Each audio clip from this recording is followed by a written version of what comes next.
Good evening, viewers and listeners to Arktos Interregnum, restarted and the first edition of the year 2022. A good new year to everybody. And it is my pleasure tonight to introduce to you a writer who has been published earlier, but who has now decided to republish his book through Arktos. So my Arktos writer fellow, Mr. San Giorgio. I hope I pronounce your name correctly, Piero San Giorgio. Good evening. Thank you for your invitation. Yes, it's correct. Thank you very much. Okay. This interview, of course, will be held in English because we want to reach a wide audience. But it should be noted your books are written in the old civilized language of Europe, French. The original title of your book, we can quote as Survivre à l'effondrement économique. Translated correctly as survive the economic collapse. It was published in 2011, has been republished with some extra notes, quite interesting notes, just earlier this year. And it is of high interest, in my opinion, to the Dissident Right movement that Arktos caters to. I think it's important to note that Mr. San Giorgio is exceptional in this, that he is a best-selling author, one of the very few on Arktos. Hundreds of thousands of copies have been sold. His books have been translated into many languages, and they have been in several reprints. It also should be noted that he has a website, easily accessible, www.piero.com, on which are available materials in the French language, which are now easily translated, of course, through all kinds of online tools. And there also you have access to some very interesting courses which are available for people interested in preparing and surviving a catastrophe under the heading of formation. These materials are actually quite interesting, and also should be noted that there are books by Mr. San Giorgio which are not out yet in English or have only reached a small public. Perhaps you can say something about yourself and also something about your other books that would be interesting for our listeners. Sure. Well, I'm born in 1971, so I'm Generation X, and originally I'm Italian, but my family moved to Switzerland. And when I was quite young, and I did all my studies in Switzerland. And as my father was working for American companies based there, I very quickly started to work as I was in that environment since I was small for IT companies based out of San Francisco or Boston or New York or Chicago. And so I spent my 20s after university working for software companies in international roles. So I developed business across Africa, across the Middle East, across Eastern Europe. And I also started my own company in early 2000 to help American companies to set up small companies, startups, to set up their shop into Europe. So UK, France, and Germany, and the bigger economies of Europe. And from there to expand them into the emerging markets of that geography, which included at the time, well, it seems Europe includes Africa anyways these days, but certainly I've traveled a lot. And through those travels, I couldn't help but notice how the world's environment was changing, especially as, you know, our generation has been maybe some would say brainwashed, some would say sensible to environmental issues, pollution mostly. I certainly saw the devastation of the modern world throughout the ecosystems of especially Africa, where I was working, but also in European countries, where in some areas the cities were destroying a lot of very nice woods and ecological environments that we need for healthy air, healthy water, healthy living in general. And that was one of the first realization that I had throughout the early 2000s, that the world is definitely, the globalization is definitely increasing the rate of destruction of the environment, despite some, of course, good initiatives to plant trees and so on and so on. The other element that made me think was obviously the war on Iraq, which followed September 11, which is over 20 years ago now. And it was so obvious that it was a lie to invade countries and seize and control resources that I started to wonder at that time, what else have we been lied to in the past? And of course, I started to take my history books, which I'm passionate about, and I started to review and read and try to find the alternative, real history to that is behind the lies that the victors put on us. And obviously, you do find quite a lot of, and I went quite back, and we find quite a lot of lies. And I started to think, hold on a second, all these lies are possible because there is an American empire that is not really an American, and it's not really an empire, but it acts like an empire that is pushing this narrative. And I started to notice that the narrative from the fringes of American universities already at the time, and the fringes of society was starting to be pushed. And at the time, it wasn't about the rainbow and LGBT stuff. It was mostly about how you should treat people and invite people from all over the world in your country. So this anti-racist approach was in fact a tool of economic dominion and exploitation of both the people from the poorer countries and also, of course, the people from especially Europe and North America and other countries who they were forced to accept that. And when the democratic system started to fail around 2005 in Europe, when people who disagreed about Schengen and Maastricht and all these treaties were suddenly said, well, you have to revote again until you accept the treaties. My illusions about democracy and basically liberal social democratic systems vanished. And from there on, I started to study the financial system that makes all of this possible. And I wondered, why are we relying so much on debt for growth since the 1970s?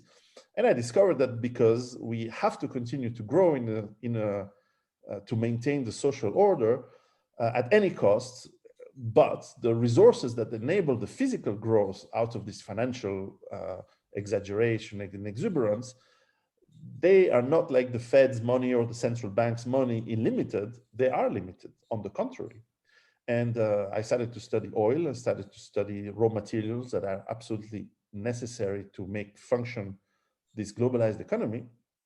And I started to realize that we are at the end of this system. And I had a calculation and basically a gut feeling as well, that around 2020, 2022, this was the time when the situation would become out of hand. And so that was in 2005. And I started to gather my thoughts. I moved away from the city into a farm with my family. I have 4 kids.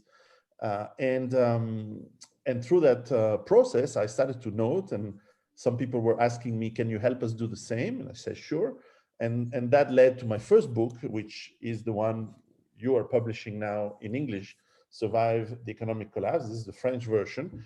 And indeed, I was fortunate, or perhaps there was some talent in how it was written, that this book had a tremendous success in France and French-speaking countries, which led to its publishing in many languages, for example, in Russian or in Romanian. And recently we came out with the Polish, and also the Turkish version just came out right now, but I still don't have the physical copy. And I followed on this book, which we can talk about later on, with several others. One of the criticisms that I had from this first book was to say, well, you tell us that we should move to the countryside and have a more healthy and simple life, which we can discuss. But what about people who cannot move away from the cities? I said, well, I'm going to tell you how you do survive in the city. And I wrote a second book, which is called in French Rue Barbare, which could be translated literally into Barbarian Streets, which came out in 2012. And I'm sure that anyone who lives in the city in Europe or North America now is fairly familiar with the problems of the big cities, which is becoming ethnic violence, economic violence, economic uncertainty, and eventually the collapsing of the utilities that enable life in the city. The energy that comes in, electricity, water, and so on, the roads, that carry goods into the supermarket, which can be very quickly empty, as we are seeing now in North America and Canada these days, with the problems with the border, and sometimes it can be caused, of course, by climate or weather patterns. Of course, we know that, but it can be prolonged in case of economic collapses. And so basically the first chapter of that book was to say, well, really do get away from the city. But if you have to stay, we wrote that book. So we hope to translate this book into English soon. And it was very successful. You also wrote a book. About and for women. Can you say something about that? Yes, Woman on the Verge of Collapse. That was the English translation. It is available in English, I think only in PDF, in ebook right now, but certainly you can find it. This book was probably the least successful of my books, also in France. It's been translated only, I think, is it in Italian and English? It's a book that basically explains why feminism has been a scam and has basically made life very difficult for women. And the second part of the book is a set of interviews of about 20 women who are doing the process of setting up autonomy and a better life in the countryside and with their families. And so it's a book that on one hand asks the question is, women are the most fragile part of the population when things go bad, and yet they are the ones who prepare the least. What are the causes? What are the beliefs that leads to this mismatch between the danger and the preparation? And then I interviewed women who did the work. So, but obviously, well, that's not enough to explain the problem if people really don't realize there is a problem. It did not interest a lot of women. And so be it. Not all books can be successful, although I do believe it was a good book. Yes, actually, I found the topic very interesting. And I agree with your analysis that the risk to that group is specifically very high. But of course, it's not to be said that something that sells badly is qualitatively inferior. That we all know at Arktos. Yes, something I wanted to ask you in this connection. You're talking about your background. You said you wrote, I'm French by schooling, Italian by culture, Swiss by surroundings, American by work. You come from the world of high tech, high finance, and you wrote about yourself. I had it all, right? Easy dough, big cars, big apartments, suits, chicks, trips to Africa and Middle East, the perfect juppie dream. So if you had it all, then you find yourself in very unusual company, because the Dissident Right mostly is portrayed as this bunch of losers and good for nothings. Well, you are the success story incarnate. And it's a very interesting question. How did you come to be characterized as extreme right or rightist at all? In fact, you're writing about a topic that is not necessarily political. What's your view on it? Well, I guess, it's like all these labels that they put on you. It's not you or what you do or even what you think that makes you have a label. It's the people in charge of the media who decide which label they want to put it on you. And, the green movement and the ecological movement has been very much taken over by the left. And as it was originally a right movement, it was a movement of conservatism. Yes. And as the left took over this movement and made sure that the green parties are for more immigration, for more consumption, just different one. They are part of the chessboard of politics, and they are completely part of the mainstream. The people who come with alarmist approach, saying, well, the economic system is actually going to collapse, and it can lead to many scenarios, but definitely it will not be pretty. And if you keep doing what you're doing, which is mass immigration, debt creation, everything that makes money for the system, that system will not work. Well, they will not like you. So how to demonize someone you don't like? You don't say that he's a communist these days, you say he's far right. I'm actually consider myself more an anarchist in the sense of someone who doesn't like the state in more in a libertarian point of view, with moderation, of course. But so that label happened, and because I'm a bad boy, when someone attacks me, I attack back, and therefore that label stuck, because definitely I then was invited by very kind, very nice people who are completely also with this label, both in France and in America and other places, and therefore that label stuck, because then the mainstream media stopped inviting me, and good for me and good for them, because I was probably telling them things that were shocking to them, but I think are real. And we are in the world where telling the truth, telling even science is considered bad. So that's okay. I can live with that label. Yes, I do think telling the truth and biorealism and reality checks of all kinds are very unwelcome to the mainstream narrative.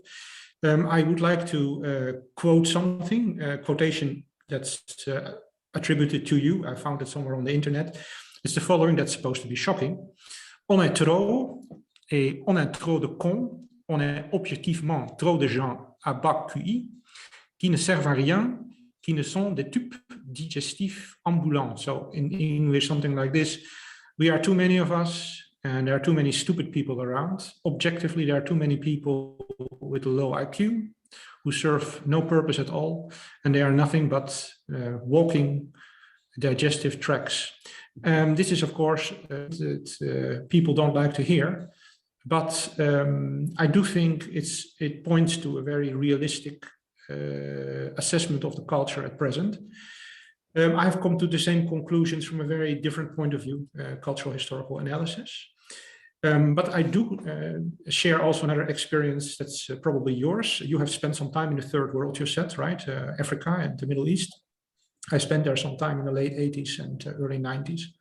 Mozambique, South Africa during the changes, and Eastern Europe during the Great Reset around 1991. So I've seen what it can mean, poverty and that kind of thing. Before I let you speak again, I would like to quote a small part from your book. And I would like you to elaborate a little bit on that. You wrote in the beginning of your book, a society that encourages the immediate satisfaction of our basest desires and whims can only, in a crisis situation, transform itself into a horde of violent psychopaths. In cases of state collapse or revolution, one can easily observe violent behavior of which people who would have believed themselves incapable, horrible massacres, rapes, looting, torture, forced enrollment in militias, child soldiers. And then you write, leading humans to civilization required several millions of years, while a return to the Neanderthal would take less than a week. Please elaborate a little. Well, we've been taught at school about all the horrors and the war crimes that happened or supposed happened in World War II. And this was done by people who had exceedingly high morals, extremely high ethics, and extremely high level of civilization. And if you look at Asia at the same time, in China and Japan, what Japan worked in during the war with China, and on the Australians and British and so on, the level of violence on civilians, on people, on women, children, was extremely high. And in fact, when you look at history, this is a bit the norm of violence, and that's within civilized, highly civilized people. Now, remove the ethics, remove morals, remove everything that held societies morally together and usually prevents you to go on your worst instincts. And I've seen this in Africa in some cases. I did some work in Rwanda just after the massacres of the 90s, of the early 90s. I worked in South Africa, and I could start to see the problems happening in the countryside with the farmers. And also I had accounts from my colleagues in Zimbabwe on this. And even in Ivory Coast, where the ethnic differences are less strong as in other countries, when one village turns on another, or on some of parts of its citizens, like albinos or witches and things like that, the violence is medieval, is extremely, in fact, it's not good, it's not right what I said, I shouldn't, medieval was actually less violent than we think. But certainly you see the image of this very hard, very brutal violence, which is not industrial. There's no flying carpet bombing of, it is really, you go with the knife, and it's really dirty. And I was thinking, in today's world where everyone is used to have their phones, their internet, their pleasures, everything they want immediately, without morals, without with addictions, all sorts of addictions. It starts with coffee, but it can go to drugs, to you mentioned psychiatric drugs, and so on and so on. Everyone, something between 16 to 20% of the population is under antidepressant and psychiatric drugs. If there is a crisis and supply chains stop, as we've started to see happening, and the economy is not able to feed and supply so many people so fast, while some part, and we can study the collapse of the Soviet Union, we can study the collapse of Yugoslavia, whilst part of the people will just simply stay idle and kill themselves by suicide or drinking themselves to death. That does happen, especially in the elder population. The young people don't. The younger people need to eat, need to feed, and perhaps on the most on the more noble side, you have people who absolutely need to feed their children. But on the majority side, I think people will just go insane, especially in the cities, because they've never felt the loss. They've never felt hunger. They've never felt cold. And so suddenly, I think they will become insane because they have no morals, because they have no ethics. And this level of insanity of people will be extremely childish for people on the left, I think, because they don't have the maturity of adults. And we can witness this every day. They are capricious people. And on some other parts of the minorities present in the countries, well, for them, it's going to be back to normal, and it will be back to tribal warfare, to these ethnic fightings, which we are not really used to anymore in Europe for centuries. And perhaps the most common comparison I can think is not World War II at all. It is mostly the 30 Years War in Germany, where half of the population was, or maybe not half, but 30% of the population was massacred, slaughtered. Women hanged on trees and the belly open and the babies thrown to the dogs. This kind of violence we can imagine to see. And this current crisis, which I will not even name for fear of censorship these days, the current crisis we've been through in the last 2 years has shown how the religious mindset, which is not a criticism on religions, but the religious mindset, which makes you think that it's us against them, which makes you think that it's anyone who doesn't follow what the rule or the leader or has to be shown with the finger, has to be ostracized, and eventually has to be dehumanized, which is the process that leads to extreme violence to be very possible. That process can take years, or it can take a few days, and it can be very fast in some scenarios, where this extreme violence will be something that all of us are not prepared. Even the people who think about it can have hard times to figure it out. And this is where I was lucky by pure chance to be able to witness some of that in Africa and to some extent in the Middle East, a little bit in Eastern Europe, but not so much. It was already quiet when I started to work there. And we have to remember that humans are civilized because they have comfort, they have food, they have the luxury to have process of exchange of opinions and discussions that are relatively peaceful. But when you remove this and you add stress and more stress and tensions and hunger and cold, especially when you're not used to that, I think a lot of people will go into some psychotic trances and really become these caricatural zombies that, in fact, the movies at the time started to warn us against in the late 60s.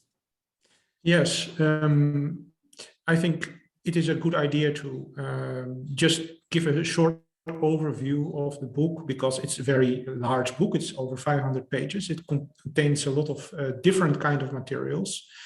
I think it's very holistic in its approach. It covers a lot of material, background in it, but it goes all the way into details about how to prepare actually for the coming catastrophe.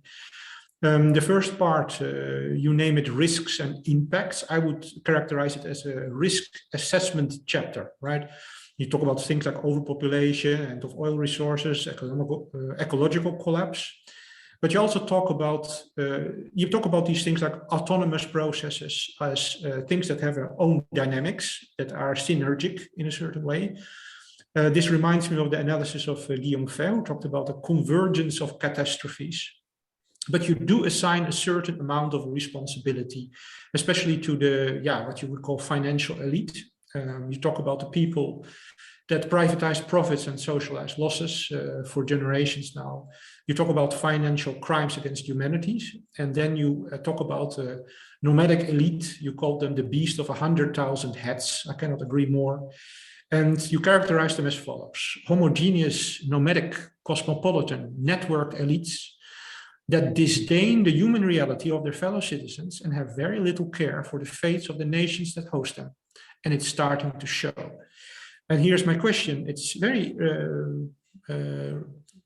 sharp analysis that you gave all the way back in 2011. You said the risk of a totalitarian power grab as a means of last resort by these elites to hold on to power. And you say the following: you mention possibilities of the return of the repressed risks to be used by this elite. You mentioned even very sharply and very almost prophetically SARS. You also mentioned Operation Dark Winter. And you wrote, a totalitarian state or its elites afraid of losing this or simply wanting to reduce a population that consumes too many resources could use a virus against its own people at a certain time and in a certain context. Paranoia is a survival strategy. And you write, take the possible whims of a totalitarian and confiscatory state very seriously. It has already happened. It can happen again. And since the publication of your book in 2011, of course, this is like almost textbook scenario being implemented. You characterize the hostile elite, as we can call them, as a dangerous, wounded animal. What are they up to? What's your opinion at the moment? Well, indeed, a lot of people were surprised 2 years ago when in 2020, the current crisis started, and said, how could you say that the economic collapse would start between 2020 and 2022? I said, well, there's a bit of guess, but there's a lot of converging of trends. Yes. Now is the time where oil is going to become scarce and therefore more expensive and therefore unable to withstand the financial economy that makes these people extremely rich and extremely powerful. But they're not gods. They're not able to control such a big economy. I mean, the only tools they have is the state, which they completely control. But remember that the state, however evil and often damageable it can be, remember that the current virus was developed in a state organized laboratory, and if there was less or no state, they wouldn't develop such weapons then to possibly, in theory, be released on population. I was theorizing this in 2010.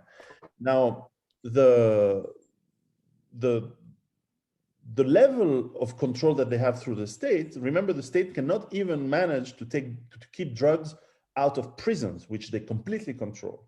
So imagine managing a full economy. Yes. And so the only thing they can really do is keep throwing money at the problem, for people to grow.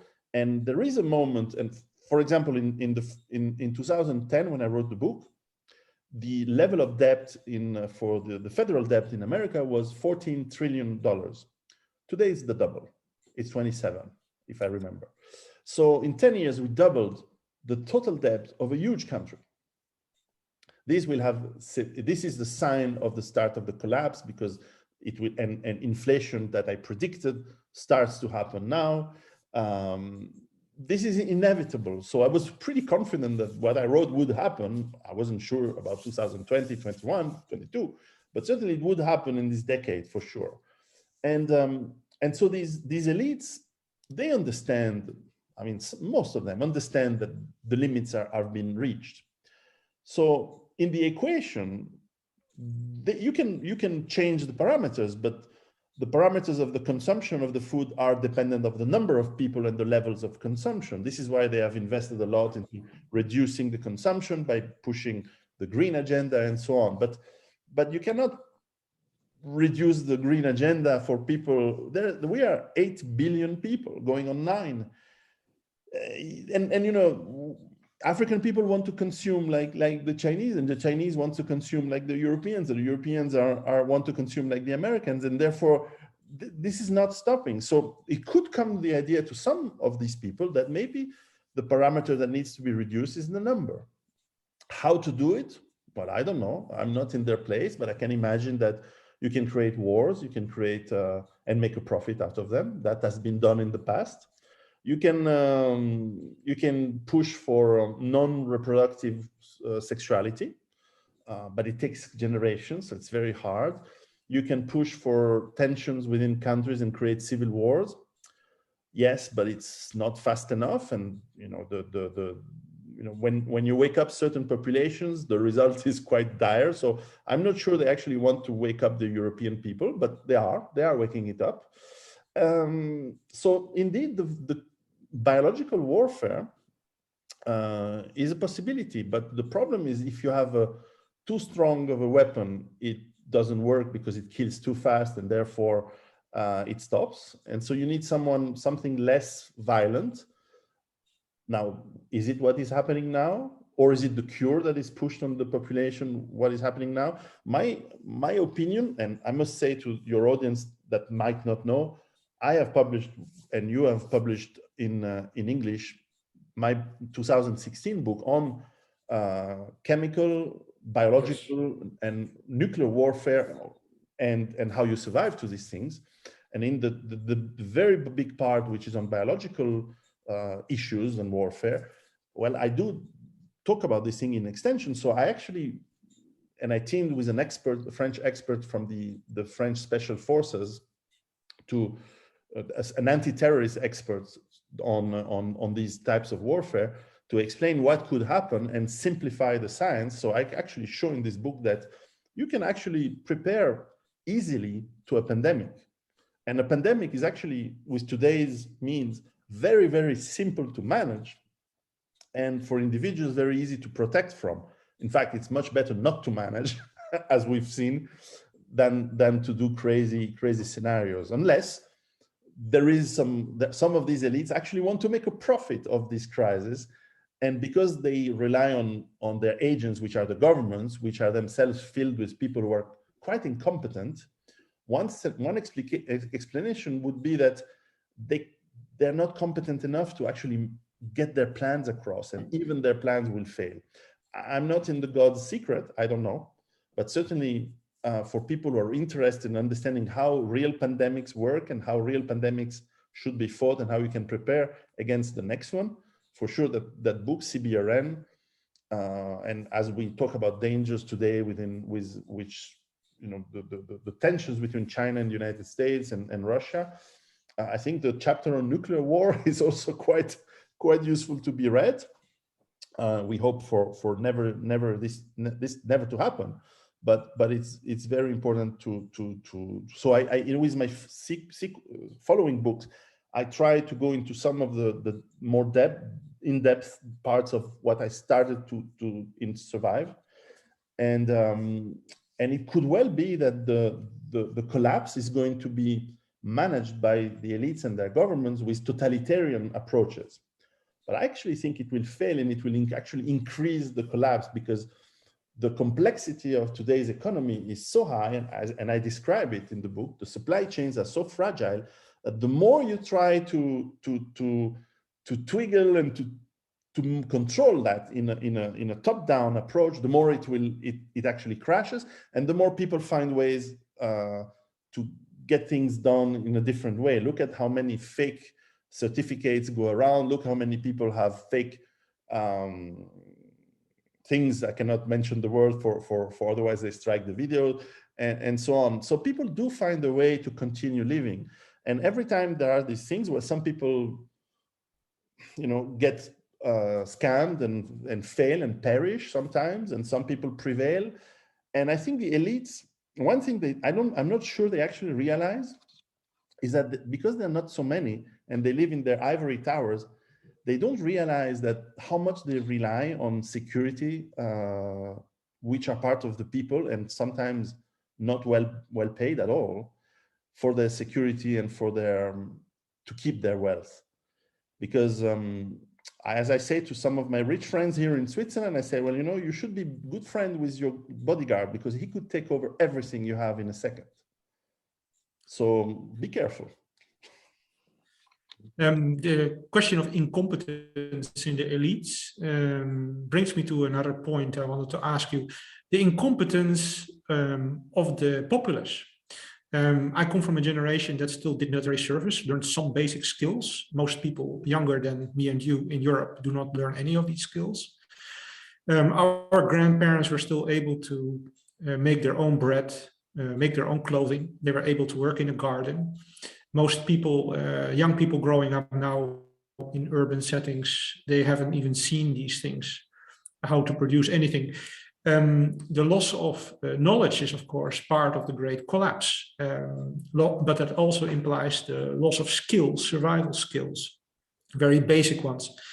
You and me belong to the Generation X. How do you assess the abilities of Generation Y and Z coming after us to survive whatever catastrophe is thrown at them? And what do you suggest? What kind of suggestions do you have to them, to our younger audience as well? Well, this is where I wanted my book not to be just a description of the problem, because there are many other books who do similar work. I wanted to link the description of the problem with in America, they call it the survivalist approach, which is basically how you prepare if what you think will happen happens. And as you said, our generation was quite fortunate that our grandparents actually fought and lived through the war, through the last World War II in Europe. And so they had a very vivid memory of maybe not fighting, but certainly on how difficult it was to get food every day, especially in the winters, especially the last winters, which were terrible in Europe. Winter of 44 to 45 killed probably as much as the fightings in most countries in Europe. And even after the war, the early years, the 45 to 50, were difficult in Europe. So they could tell this story to their children, which didn't listen, but to the grandchildren that we are. The younger generations, millennials and Generation Z, their grandparents are the boomers, who were very busy doing sex, drugs, and rock and roll and making money, and now becoming dictators. So it is our job to tell our children and these two generations for sure that bad things can happen, that we can prepare and I structure my guide in the book, my help advice into 7 elements. You need to be autonomous for food, water, health, and all this chapter means a lot of things. Health can be, it's not just medication, it's exercise, it's good food, it's nutrition, it's natural being, and so on. Energy, to heat and to have light, to have enough to be able to work. And chapter 5 is knowledge, and the knowledge means the skills to do some work. And that work is fundamental, it's essential for your life. And this is where, for example, in my case, I had to start from zero because I was educated at school in the very good Swiss schools to be part of the elite, for sure. Yes. I learned finance, I learned marketing, I've learned sales, I worked in software. I was in international management jobs. I was vice president for very large software companies at some point. Well, if I had I stayed in these jobs, which were paid 200,000, 250,000 euros a year, well, I could have continued to make good money, but also climb up the ladders of the exploitation game. And today I would be part of the GAFA and probably push for censorship on people and have a class war on the poor. Of course, this is what's happening. But fortunately, I understood that this is not a good survival strategy, and honestly, it doesn't fit my ethics. So I wanted to be autonomous. So I learned. I'm lucky in Switzerland. I know how to fight. I know how to shoot. How to use guns and weapons, because it's part of the army here, and the training is available to the people. But also how you farm, how you grow food, how you tend some little animals, some chickens or rabbits. And so I had to learn this from zero. I had to do the effort. And it's true that the younger generation are even more, they don't even realize in some cases that food needs to be grown. They think it comes from the supermarket, and they never think about, even I know some, for example, some vegan girls here who basically say, no, but you know, it's bad to kill animals, so eat vegetables. I said, but how do you grow vegetables? Oh, well, in a farm. Yeah, but you realize how many animals you need to kill to grow vegetables? If only small animals like rodents and mice, and then they have no idea how you grow food. They have no idea how you grow a salad. So anyway, that realization can be taught. And actually, to be fair, in many cases, it is taught, if only with a lot of ideology, unfortunately. But it can be taught. But the realization needs to be deep, and I think not based on fear. And this is, my next book is about how you manage your fear, because all of what I write creates a lot of fear into people, and it's not my objective. I actually want to have people who are confident, say, okay, bad things may happen or will happen. Yes. I am ready. And because I've read the book, I've prepared, okay, I can do it. However, a lot of people say, yes, we do all that, we prepare. We are at over 200,000 copies sold of the French version. And a lot of people are saying, thank you, I am ready, I've prepared. But some other people say, I am fearful of what's happening, because now I see that what you wrote is really happening. So my next book is going to be, by the way, on how you manage your fears and keep sanity in what is coming, because that is going to be another challenge. I think it is very useful, your book, for the so-called Dissident Right, which is basically an agglomeration of individuals that just kicked out of the mainstream media and kept out of the mainstream discourse. It is also a reality check, your book. So the Dissident Right has been focusing on meta-politics, about all kinds of abstract issues, predicting in many cases accurately the ongoing collapse, chronicling it, criticizing it. But the difference that most writers, they focus on the superstructure, I would say. So the problems in the terms of ideology and ideas and political solutions. Well, you focus on the very infrastructural, ecological, touchable aspects of that collapse, anticipating it, working towards it, around it. And I think this is something, a reality check, that the whole Dissident Right would do well.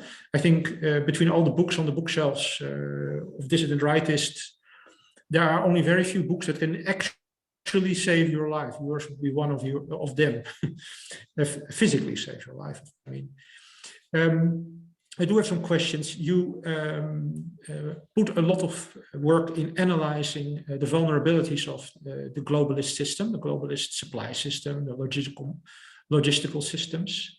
You talked about how little reserve is built into it, how little resilience is built into it. You also very accurately predicted the reaction of the globalist elite, a flight forward, autocratic power grab. What is your, that's 10 years ago. what's your assessment? What's the state of collapse of the international trading system, financial system? How far is the collapse advanced at this point? And how far is the hostile elite able to still handle it? It is very difficult to answer, obviously, because I'm not a prophet. I'm just, of course, on one side describing trends, as you said, they're very accurate. And I should add, I was even surprised how accurate, if I can throw myself flower, on the reaction of people to crisis was a very stupid one. Running to buy toilet paper on one side, which was the caricature, but was real. And also on some other side, as we mentioned, the sectarian and the religious mindset that's quickly happened, and how is so many people just following blindly the governments. We've always been asked, how come people in the 1930s followed this authoritarian regime? Well, there we go. This is how, because most people want to be reassured. And unfortunately today, I think the regimes we have, they are much, much worse. And I'm a critic of those of the 1930s, as the people who have read my novel about my grandfather in fascist Italy and Nazi Germany, they know that I'm very critical of those regimes. However, I think today they are even more criminal and more, but they have less uniforms, so it doesn't look in the street. But certainly they are extremely bad, and they take so many taxes and they destroy so many lives. But the question of when is difficult to assess. But we have seen last year, or the last 2 years, that with simple confinements of a few weeks, a few months, the supply chains were completely thrown out of balance. And suddenly we had ships piling up, empty, some places full. The complete world economy, for a very small crisis of basically 2 months of confinement, was completely into shock. And it took basically 18 months to go back to something that is normal. But now it cannot be normal because we have added inflation. And inflation has very, very pervert and diffuse ways to reach, because it doesn't hit every item in the same way, but it certainly does hit shipping, and it does hit energy costs, because if you take oil out of the ground, if your costs increase, you have to put these costs back to the market, and that fuel will increase the cost of shipping, will increase the cost of distribution, and so on, and manufacturing, and getting raw resources out of the system. And we already know that a lot of these resources are in scarcity mode. The rare earth, the oil, for sure we know, and we've seen the prices skyrocket in the last 2 years. And therefore, we wonder, how can any of this be managed? Now, if you're in a country which has a more simple economy, let's say, structurally and organizationally, like Russia. Russia is a fantastic country. It's a very open and free country. I invite everyone to go. I really love it. But certainly it has a more simple economy than, let's say, the United States, which is relying on imports everywhere, and a very complex financial system. The law system is super complex and things like that. Well, in Russia, you can hope to manage a little bit the economy. And you hope that people will actually follow let's say, the government's order, because they understand that the government actually wants the good of Russia and of Russians. In the West, we know that governments don't want the good of the people. They want the good of their owners, which are the oligarchs, the super rich, the deep state. So they don't like us. They don't want us. They only want us to be tax cows, tax cattle, and eventually vote cattle. I'm not sure that they actually have the will to manage us correctly, but I'm not sure they have the intellectual capacity, because for the last 50 years, they have selected rulers who are the most unethical people, because they can blackmail them into doing whatever they want. Look at all the leaders of Europe. They have been selected for 30 years to be pedophiles, single men and women with very strange habits in the bedroom. We've seen this in England, we've seen this in Holland, we've seen this in Germany, we've seen this in France right now. And I cannot say names, of course, but it's everyone knows. And so these people who have been selected to be able to be corrupted, they're not competent, because we know that competent people are not corrupt, because they know what works, and what works is trust. What works is systems where you can be relied upon. But if you're corrupt, everyone knows you cannot be relied, because one day you can do one thing and the next day you can do another. So we've seen how the pharmaceutical industry has influenced, and believe me, they pay handsomely on offshore bank accounts, a lot of the politicians and the media today. Well, they're doing good, but the economy is doing very bad. And eventually you have breaking points. You have domino effects that start. And this is well known in economical theory, and in practice it can be observed. We've seen how, when the war started in Yugoslavia, there was nothing in the supermarkets anymore. When the Soviet Union collapsed, the markets or the shelves were even less full than before. They were more empty than before. And there is a physical law that you need to eat, once a day, most of the time. And if this stops, people will go crazy, will go insane, and they will point fingers. And I think that today they know that they will point fingers to the governments and to the elites, and therefore this is why the option of the civil war is on the table for them, and this is probably one of the reasons they have accelerated the immigration of people from war-torn countries, and in many cases they have brought in criminals, soldiers, young men for sure on fighting age. And this is not innocent.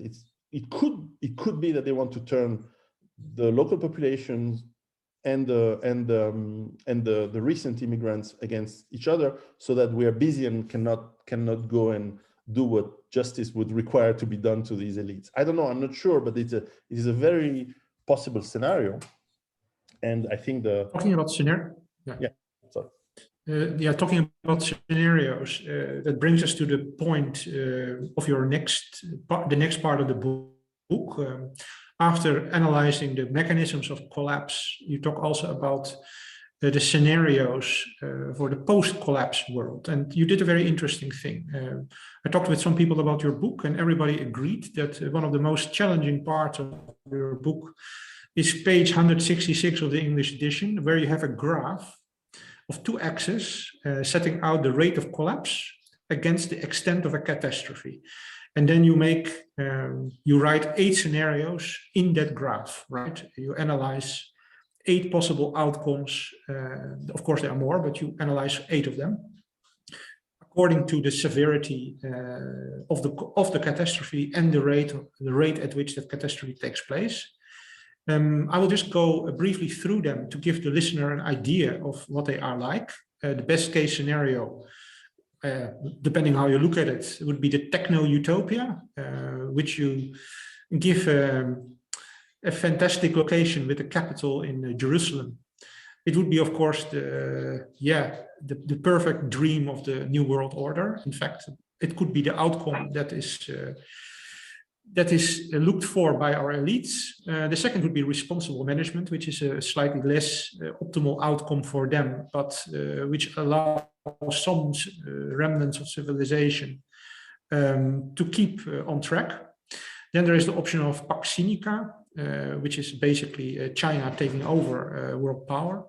Then there is a chapter of a whimper and a bang, which is a mixed scenario. An oil shock scenario is the fifth one. The sixth is the eco-fascism, which actually has some new rightist elements in it, although it in an original way, because through an alliance with non-rightists. And then the seventh and the eighth, true catastrophes in the form of a great war or even a Ragnarok. And of course, you use these 8 scenarios to plot for people in their mind the catastrophes for which they want to prepare or not want to prepare, and to give some scale in which to look at possibilities. My question is, in the light of recent developments, of course, just as a matter of speculation, what do you think is the most likely outcome of the present crisis construct, the COVID construct? Do you think it fits in anywhere on your raster, on your graph? Yes, and as I'm not a prophet, that is why I wanted to put scenarios which are food for thought. However, we think we're going to have them, all of them together at the same time, not necessarily at the same place.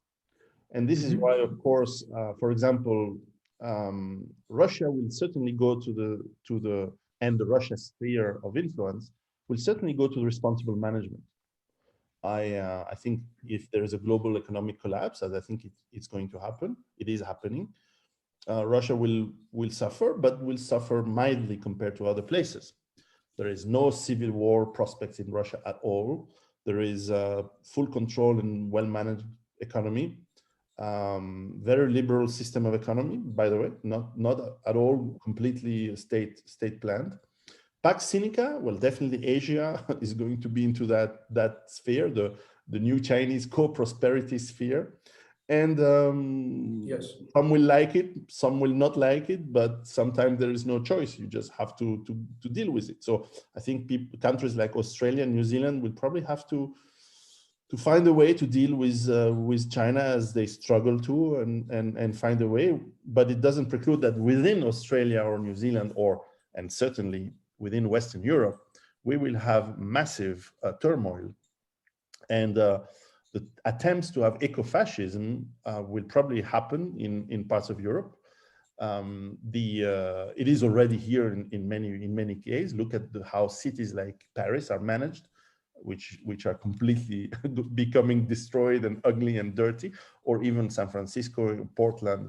There is this very strange authoritarian and ecological approach, which is just a power grab because it has no substance in fact behind, and the techno-utopia, I think, however, will probably not happen.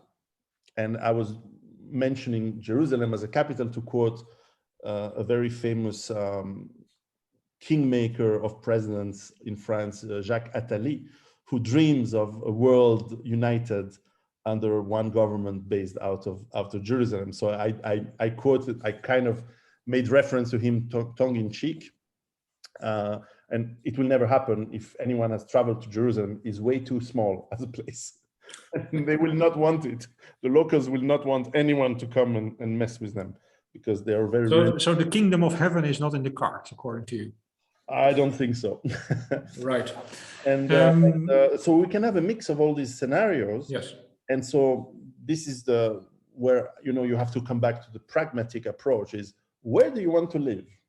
Right. And this is the question that all of us have to ask. And even me in Switzerland, I'm sometimes pondering, should I stay in Switzerland or not? Because even Switzerland starts to have some, I don't want to use the term fascist because it is misunderstood these days, but certainly it has authoritarian tendencies more and more. And tax thieving tendencies as well. Not like France or UK or Germany, but it's starting to be not as good as it used to be. So I'm considering Eastern Europe, and I think most of the people I know who are Muslim, and they are thinking, of course, of my social class. Obviously, they think of going back and move to Turkey, to Tunisia, and some other places, because they don't trust Europe to do well, at least Western Europe. And a lot of people are moving away. We can see that. Yes, which brings me to my next question. You talk about patterns that are probably going to pervade in any kind of post-collapse scenario. The discrediting of state power, forced autocracy, autarky, so self-sufficiently that's enforced in regions, the rise of militias, new feudal conditions, and the enforcement of very easy but very harsh law. And then, of course, racial warfare, ethnic reprisals, and separation. One question that I would like to ask you, you pointed out that the Mormon church has excellent resources for dealing with prepping, right? It actually surprised me to hear that, but that brings me to the question, what kind of groups do you expect would do well in any kind of crisis? Are they particular Christian groups? Are they particular religious groups? Are they particular social groups? What's your expectation? Now, for sure, point 7 of my preparation is the social bond, the social link you can have with other people. And no one survives alone. This is why I always smile when people say, oh, how about you tell us how you survive in the forest, or how you make fire? I say, I don't give a fuck. First of all, I know how to do it, but this is not a strategy. Surviving in the forest is something you do if your car crashes in the forest, but this is not how you survive as part of the civilization. So you need to create communities. And these communities can be people like-minded politically, for sure. It can be people like-minded spiritually and religiously, absolutely. In fact, we see that the people who still function with tribal mode and religious mode, they actually do well in today's world, because when even the police comes to their neighborhoods, they all defend each other and the police can do nothing. So we have to learn again to be how we've been for centuries, for millennia, to be kind, to be with our kind.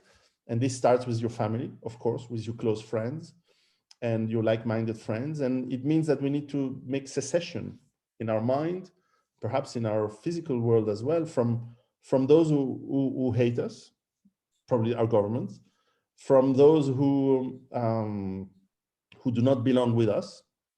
And if this means a strategic retreat within our own territories, well, so be it. But what is coming is so hard and so difficult that we cannot just think about, oh, we want to take back power. I mean, you can also do this as on parallel. But if your only strategy is, I will come back and take power in 30 years and take control of the government, and then I will be able to change, as Jordan Peterson would say, you better clean your room first. And within your room, you have possibility to do your work. You can be trade, and you can connect people who think like you. We can create parallel economies, most of them legal, of course. And there's always some work that can be done with the friends without a declaration of taxes, whatever. And I want to, I used to say I never encourage people to do anything illegal, but as the time goes and the war on governments against the people of Europe and America is so obvious, I start to say to people, do what is necessary to get along and to make sure that you can prosper and that you can create these communities that will help each other, eventually defend each other, but also make it happy to live. You are not happy when you live in a big city with people who hate you around and look at you strange, and they look different from you. You want to live with people who are like you, who think like you, who are friends, you can laugh, you can have good times, because this is life. Life is not about survival, it's about living, but you need to create the conditions of living from the conditions of today, which if you live in the big cities of Europe or Western Europe or North America, you are into a hostile environment already. I think your approach is quite optimistic. If you read the book, it's quite light reading in parts, optimistic, geared towards proactive course of action. And what I found also very encouraging is to read the chapter on survival. You set out at the beginning that 5% is luck, 40% survival skills, which can be learned, and 5% is mental preparation. And then you talk about that you have to accept reality and come up with feasible, with viable solutions to the reality. One reality that has been coming into the public mind more and more the last years is a quite new one. I don't think you deal a lot with it in your book. I mean, you do talk about how to handle possible police raids on a property, for example, by hiding caches, this kind of thing. But my question would be, how would a survivalist, a prepper, deal with a totalitarian government that actually has the ability to encroach upon bodily integrity through forced medication, for example, and intrude through confiscation of private property? How does a prepper or somebody that wishes to survive this collapse survive this stage, this totalitarian stage? Can you say something about that? Yes, this was a project for a book I had, and it has been delayed because also the reality is catching up so fast, and I had other priorities. But I will mention this a little bit in detail in my next book on fear, because the fear of totalitarian regimes function on fear, the fear of the knocking on your door at 3 a.m. to take you out in the forest or to the gulag. And the fear of, because no totalitarian regime has enough people and forces and troops to control every citizen. So they have to rely on self-control, self-censorship, and so that works on fear. So they have to make examples of people who disobey. And every single totalitarian regime ever has failed to do that. They have failed to survive, and they were destroyed, and their leaders dead, all of them. Now, sometimes not immediately, sometimes it takes, but even Rome, which certainly was an authoritarian regime at some point, even the Imperium, eventually had people be fed up of paying too much taxes, left, and over maybe 2.5 centuries collapsed and died, and unfortunately with some good things with it, but c'est comme ça, c'est la vie. However, what we can do is, again, we need to rely on our networks, and we can do what my grandfathers or our great-grandfathers did in Russia, in other places. It's at some point you need to negotiate. At some point you need to haggle. You need to figure out ways to get a good living.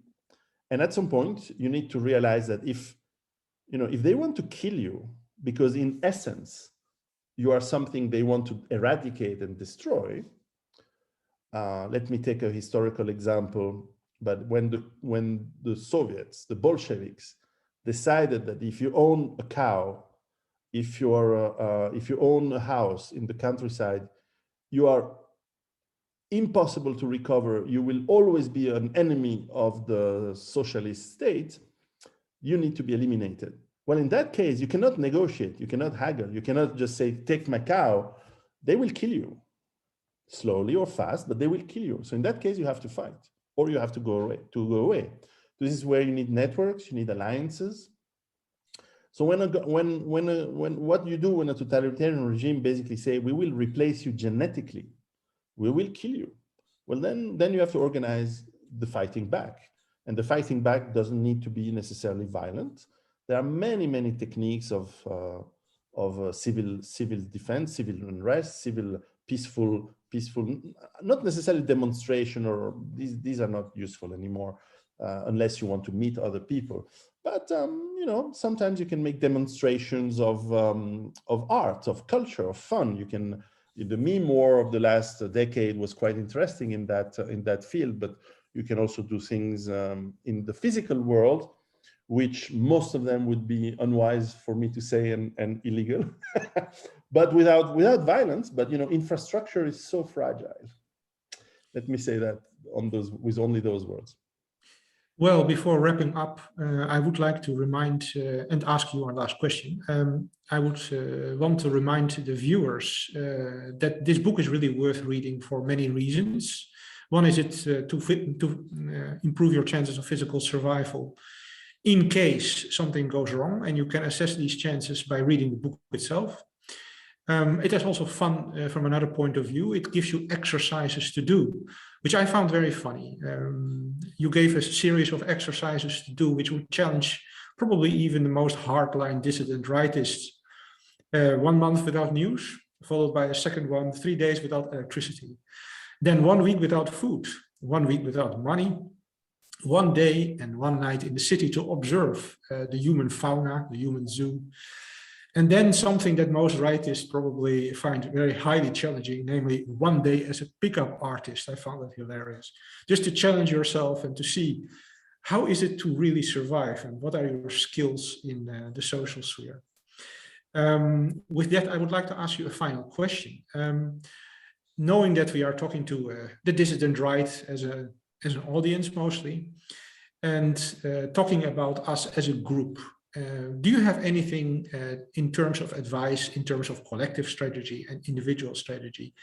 What do you think needs to change in the mindset, and what is your advice to the young generation? Well, first of all, let me say something. I don't necessarily come from the Dissident Right, as I said from the beginning. However, I've always been welcomed with politeness, with great respect, with challenging questions. And therefore, in my ethics, in my personal ethics, I always talk with, and I always treat people the way they treat me. So I've been always treated well. And I think that even with your enemies, in fact, especially with your enemies, you have to have a code of treating people well. Now, with the traitors, it's another story. But with the enemies, for sure, even with the enemies, you have to be courteous, you have to be smart, you have to be with humor, you have to probably present and dress well. And I would say that start with understanding that, first of all, you're not alone. We are millions of people who don't agree and don't like the way the world has been going in the last 50 years. And when you see the votes, for example, in Switzerland, we voted one month ago on should we keep doing the measures on the current crisis. And it was unfortunate that 60%, unless it was rigged, but 60% of the votants said, yeah, we should continue the stupid management of the crisis. Well, this means that 40% of the people was against. That's 2 million people in 8 million, or if you take the votants, that's 2 million people. That's a lot of people who think like me. Great. So you start to network and you do fitness. You want to be as fit as possible. You know, rule number one of Zombieland, cardio. You need to be able to run. You need to be able to present well, and to be, you know, in the appropriate way, to be able to state your opinions. You need to also learn to have opinions that are not moderate, because it's not the question. You want the truth, but you also want to have the arguments to back what you think and what you want to say. Sometimes, especially in younger men, you want to shock people with some outrageous claims, and sometimes it's not tactically useful, and sometimes you don't know how to back them up necessarily. You want to be, it's okay to provoke sometimes, but you want to have some backing that works out, and you want to be reasonable in terms of assets, which I think we are. And you know, think of how second wave feminists today are considered fascists by the feminists of today. You know, you have Camille Paglia, people like that, who are considered far-right extremists by the system. So the Overton window is so outrageously on the cuckoo clownish left side. I don't even know. I think Lenin and Marx would be considered fascists these days by the system. So anyway, so you have to laugh about this, but you also have to think you have to rebuild your own world. If they don't understand, if they don't want to listen to you, doesn't matter. You will create your own world. If your family don't agree with what you think, doesn't matter. You will create your own. You don't need to be stuck with the old. You can build something new. You can build your new businesses. You can build your new friends. You can build your new families, and then people will come. Because when you see successful, mostly young men, successful men attract women. Yep. Successful men attract other men who wants to be part of their team. Think of how Rome was started. Bunch of thugs in the marshes, and it became an empire because people wanted to be part of that. And other reasons, but that's what we need to think. We don't want to think back. We want to think on what we need to do, and we need to work. It's hard work, and we need to do it. Well, on that very optimistic note, we should end. I want to thank you for your interview, compliment you on your work, and recommend your book to our audience once again, Survive the Economic Collapse, of Mr. San Giorgio. It's well researched, well written, on the topic of high urgency It has many entertaining anecdotes, many beautiful citations, and I will end on perhaps the best one of these citations, written by one of the most intelligent Europeans that ever lived, Mr. Goethe. He said, as quoted by our author, Mr. San Giorgio, "Whatever you do or dream of doing, audacity has genius, power, and magic." Thank you.